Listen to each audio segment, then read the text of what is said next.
Hello everyone, welcome to the final lesson of this course. Now I'm on Photoshop because I want to add some final effects to our render. Take a look at how it looks. Looks really nice. You can see that the global illumination made a perfect shadow here, and now the lights look very real. And of course the render that comes out of Cinema 4D looks excellent, but there's always room for improving our render on Photoshop. So here's what we're going to do. First, we will add an adjustment layer here on Photoshop. Click here on this icon and create a brightness contrast adjustment layer. Now increase the brightness just a little bit, like 35%.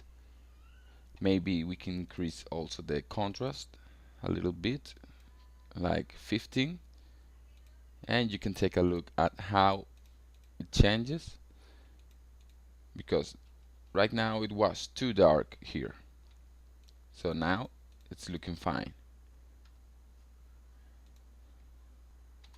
Now I don't really like the tone that the shadows have.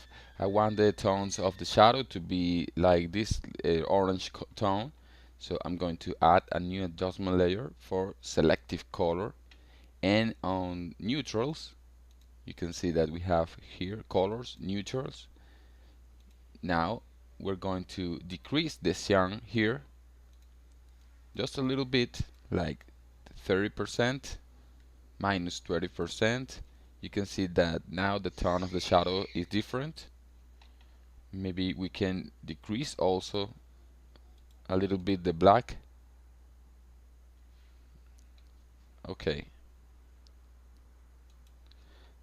Now one final effect here.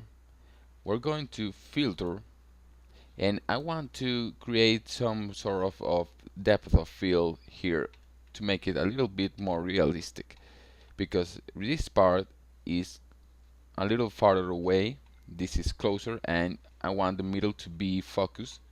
So I'm going to go to Filter, Blur Gallery, select Field Blur,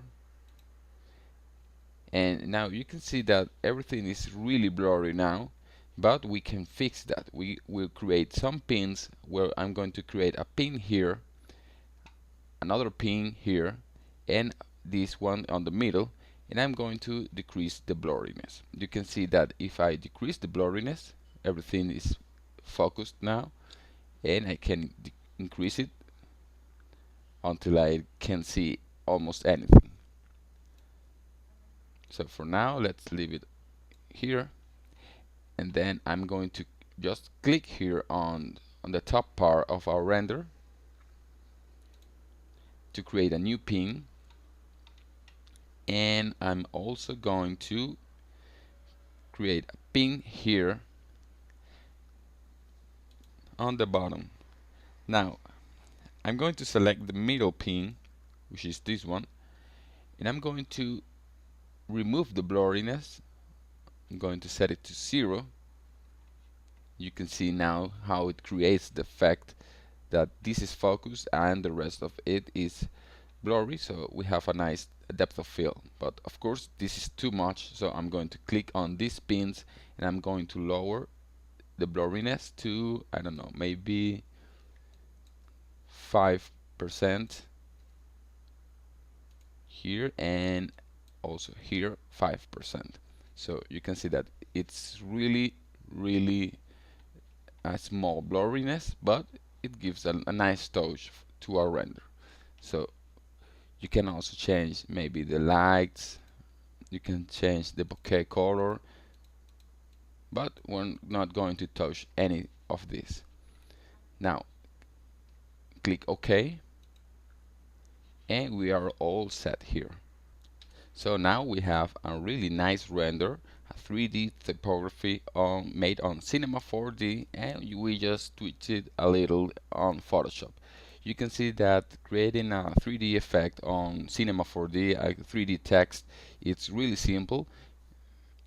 And if we put a little bit more effort and try to make things like the stroke, or make things different colors, or try to give some more effect to it, we can achieve a more detailed effect on Cinema 4D. So Cinema 4D is an amazing software, and we can create amazing stuff like this one, like this typography effect on 3D, and you can see that the process isn't so difficult.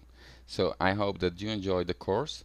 Remember that I'm going to share with you the files that I used for this course, and please make sure that you create your own projects and share it with everyone so that we can see how much you learned on this course. So congratulations for learning a new skill, and I hope that you had a great time. See you on the next course.